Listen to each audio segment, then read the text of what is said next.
రాష్ట్ర వ్యాప్తంగా సంచలనం సృష్టించిన మదనపల్లి కిడ్నీ రాకెట్ ఉదంతం వెలుగులోకి వచ్చి 13 రోజులు గడుస్తున్నా పూర్తి వివరాలు బహిర్గతం కాకపోవడంతో ప్రజల్లోనూ అటు రోగుల్లోనూ చర్చనీయాంశంగా మారింది. హాస్పిటల్ నిర్వాహకం చేసింది ముమ్మాటికి తప్పేనని భావించి హాస్పిటల్ మూత పెట్టి సీజ్ చేసిన మరుసటి రోజే ఆ కాగితాన్ని చెత్త పేపర్గా పెరికి పారివేయడం ఎంతవరకు సమంజసమని ప్రజలు ఎద్దేవా చేస్తున్నారు. దీనిపై ఉన్నతాధికారులు స్పందించి పలు కోణాల్లో దర్యాప్తు చేపడుతున్న ఈ కిడ్నీ రాకెట్ ఉదంతం వెనుక కూటమి నాయకులు కూడా ఉన్నారు. ముఖ్యమంత్రి స్పందించాలి అంటూ మాజీ కేంద్ర మంత్రి చింతామోహన్ మాట్లాడడం ఇప్పుడు కూటమి నాయకులను కలవరపెడుతుందని పట్టణవాసులే చర్చలు మొదలుపెట్టారు. ఈ కిడ్నీ రాకెట్ ఉదంతంపై స్థానిక డీఎస్పీ మీడియా సమావేశం నిర్వహించి పూర్తి వివరాలు వెల్లడించారు.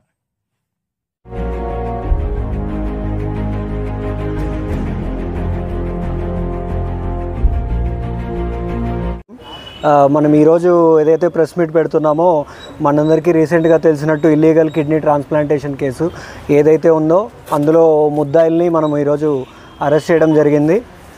అరెస్ట్ చేసేసి వాళ్ళని ఇప్పుడు మెడికల్ చెకప్ అది చేపించేసి రిమాండ్కి కూడా తరలించడం జరుగుతుంది. సో కేసులోకి వెళ్ళినట్టయితే ముందుగా మనం ఈరోజు 6 మంది అక్యూజ్డ్ని ఈ కేసులో భాగంగా అరెస్ట్ చేయడం జరిగింది. వాళ్ళని రిమాండ్కి కూడా పంపిస్తాము. అండ్ మనకి ఎవరైతే ఒక A2 డాక్టర్ ఉన్నారో అబ్స్కాండింగ్లో ఉన్నారు, దానికోసం మనము టీములు కూడా బయట స్టేట్స్లో కూడా మనము పంపడం కూడా జరిగింది. దానికోసం కంటిన్యూగా కూడా మనం ఎఫర్ట్స్ పెట్టేసి ట్రేస్ అవుట్ అనేది చేస్తామన్నమాట. సో మెయిన్ ఈ కేసు వివరాల్లోకి వస్తే 9/11 అంటే 9వ తారీఖు 11వ నెలలో ఈ మదనపల్లిలో ఉండే గ్లోబల్ మల్టీ స్పెషాలిటీ హాస్పిటల్ ఏదైతే ఉందో అక్కడ ఈ కిడ్నీ ట్రాన్స్ప్లాంటేషన్ అనే కేసు అవుతుంది అనమాట. ఆ రోజు ఇప్పుడు ఎవరైతే డిసీజ్డ్ యమునా అని చనిపోయింది కదా, ఆమెకి సర్జరీ అనేది ఆ రోజు ఈవినింగ్ అనేది కండక్ట్ చేయడం జరుగుతుంది. సో ఆ రోజు కండక్ట్ చేసి లేట్ నైట్ ఎప్పుడు ఆల్మోస్ట్ 10-11 ఆ టైంకి ఈ ట్రాన్స్ప్లాంటేషన్ అనేది ఫినిష్ అయిపోతుంది. సో అది అయిపోయిన తర్వాత సబ్సిక్వెంట్గా ఆమెని ఐసీయూకి షిఫ్ట్ చేయడం జరుగుతుంది అనమాట. సో ఆమె ఒక 1 అవర్ 2 అవర్స్ కండిషన్ బాగానే ఉంటుంది. లైక్ కొంతసేపు తర్వాత ఆమెకి కొంచెం పెయిన్ అనేది స్టార్ట్ అవ్వడం తర్వాత ఆమె next day morning early morning ఒక 5-6 అరౌండ్ ఆ టైంలో ఆమె ఆ పెయిన్ వల్ల అనేది చనిపోతుంది అనమాట. సో దీంట్లో మెయిన్ ఎలా జరుగుతుంది, దీంట్లో ఏం జరిగింది మెయిన్ అంటే మనం మొత్తం రోల్స్ ప్రకారంగా పోయి చూస్తే దీంట్లో ఫస్ట్ ఎవరైతే డిసీజ్డ్ ఉందో యమున, ఆమె వచ్చేసి ఆమె సొంత నేటివ్ ప్లేస్ వచ్చేసి వైజాగ్ అనమాట.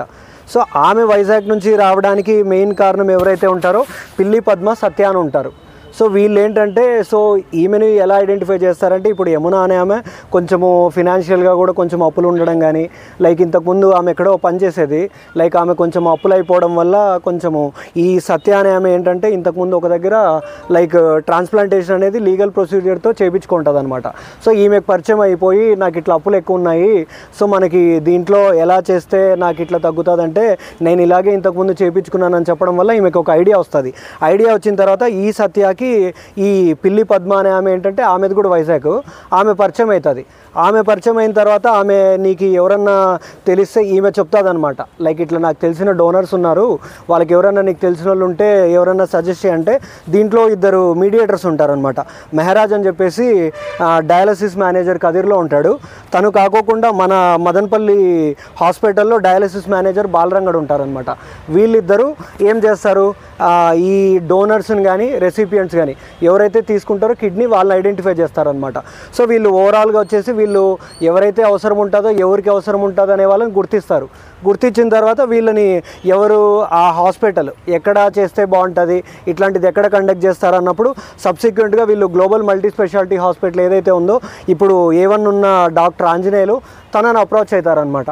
అప్రోచ్ అయిన తర్వాత ఇట్లా ఒక కిడ్నీ ట్రాన్స్ప్లాంటేషన్ ఉంది, చేస్తే మనకి దీంట్లో ఇంత రెసిపియెంట్కి ఇంత లేకపోతే వీళ్ళకి ఇంత అనేది పోతుంది అన్నట్టు ఒక అధిక మొత్తంలో మాట్లాడుకుంటారనమాట. దీన్ని మాట్లాడుకున్న తర్వాత దీంట్లో మీడియేటర్స్కి ఒకలా ఒకలాగా ఉంటుంది, లైక్ దీంట్లో మెడిసిన్స్కి ఒకలాగా ఉంటుంది, ఇలా ప్రతి ఒక్కరు డివైడ్ అవుతారు. సో ఇప్పుడు మెయిన్ రోలు ఇప్పుడు మెహరాజ్ అయిపోయింది, బాలరంగడ్ అయిపోయిన తర్వాత దీన్ని సర్జరీ కానీ ఏదైనా చేయడం వరకు ఈ డాక్టర్ ఆంజనేయులు ఎవరైతే ఉన్నారో A1 ఆయన కండక్ట్ చేస్తారనమాట.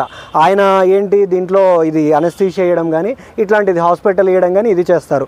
ఇది అయిపోయిన తర్వాత మెయిన్ ఇంకా అబ్స్కాండింగ్లో ఉన్న A2 ఎవరైతే ఉన్నారో ఒక డాక్టర్, ఆయన ఇదంతా కూడా సర్జరీ అనేది పర్ఫామ్ చేస్తాడు. ఆయనతో పాటు ఉన్న ఇద్దరు టెక్నీషియన్స్ వాళ్ళు కూడా అబ్స్కాండింగ్లో ఉన్నారు. మనకు సబ్సిక్వెంట్గా ఆ డాక్టర్ని డిటెక్ట్ చేసిన తర్వాత మనకు ఆ టెక్నీషియన్స్ ఎవరనేది కూడా ఐడెంటిఫై అవుతుంది.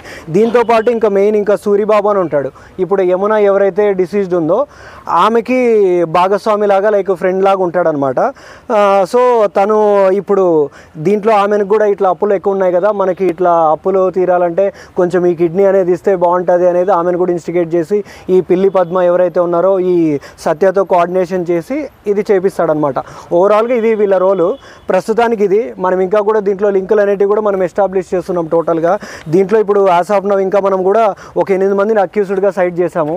దీంట్లో వాళ్ళ రోల్ బట్టి వాళ్ళ ప్రమేయం బట్టి దాంట్లో ఏముందనేది మనం 8 మందిని ఐడెంటిఫై చేసాము.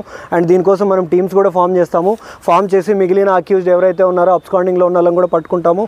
ఇంకా అక్కడ నుంచి ఇంకా ఏమైనా ఫర్దర్గా రాబోయే కాలంలో ఇంకా ఏమైనా లింక్స్ డెవలప్ అయితే కూడా అవి కూడా మేము దాన్ని చూసుకొని దాంట్లో సబ్సిక్వెంట్గా సెక్షన్లు అడిషన్ చేయడం కావచ్చు, అక్యూజ్డ్ అడిషన్ చేయడం కావచ్చు, ఇదనేది ప్రాపర్గా మనం లింకప్ అనేది ఏర్పాటు చేసి ఈ కేసుని తొందరలోనే మనం డిటెక్ట్ చేస్తామని కూడా మేము భావిస్తున్నాము.